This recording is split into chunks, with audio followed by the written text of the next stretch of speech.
Hello साथीहरु, स्वागत छ आजको यस नेप्से अपडेट युट्युब च्यानलमा। यस च्यानलमा नयाँ हुनुहुन्छ भने यस च्यानललाई लाइक, शेयर र छेउमा रहेको घण्टी बटन दबाएर यस च्यानलमा आउने नयाँ भिडियो सबैभन्दा पहिला हजुरले हेर्न सक्नुहुनेछ। र साथीहरु, अब कुरा गरौँ आजको यस भिडियोतर्फ। आज चाहिँ मैले यस गार्डन माइक्रो लाइफ इन्स्योरेन्सको बारेमा भन्न गइरहेको छु। नेप्सेमा लिस्टेड भएदेखि लगातार 19 पटक सर्किट हानेको यस कम्पनीले चाहिँ आज चाहिँ माइनस हानेको छ। यस कम्पनीको आज चाहिँ 37.10 ले घटेको छ भने चाहिँ यस कम्पनीको आज कारोबार चाहिँ 1961 रुपैयाँमा कारोबार भइरहेको छ।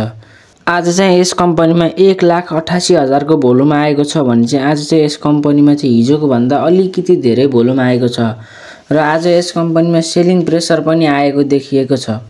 अब कुरा गरौँ यस कम्पनीलाई। अब हजुरहरुको मनमा लागिरहेको होला यो कम्पनीलाई होल्ड गर्ने कि सोल्ड गर्ने भनेर।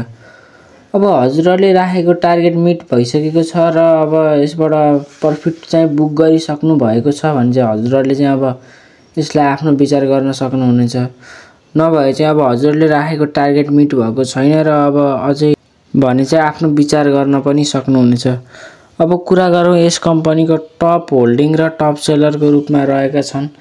टप होल्डिङको रूपमा रहेको छ भने ब्रोकर नम्बर 55 रहेको छ भने चाहिँ टप सेलरको रूपमा रहेको चाहिँ ब्रोकर नम्बर 58। न्यूजको अनुसार हेर्नु पर्दा चाहिँ यस कम्पनीको शेयर चाहिँ अझै माथि जाने देखिएको छ।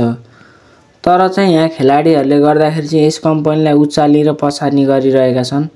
र अब हजुरहरुले अब हिजोको भन्दा आज भोल्युम थोरै आयो भने चाहिँ हजुरहरुले अब आफ्नो राख्न पनि सक्नुहुनेछ।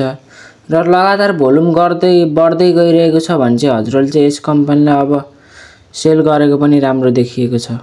हस्त साथीहरु, आजको लागि यति नै। भिडियो मन पर्यो भने चाहिँ एक लाइक र सब्स्क्राइब गर्न चाहिँ नभुल्नु होला।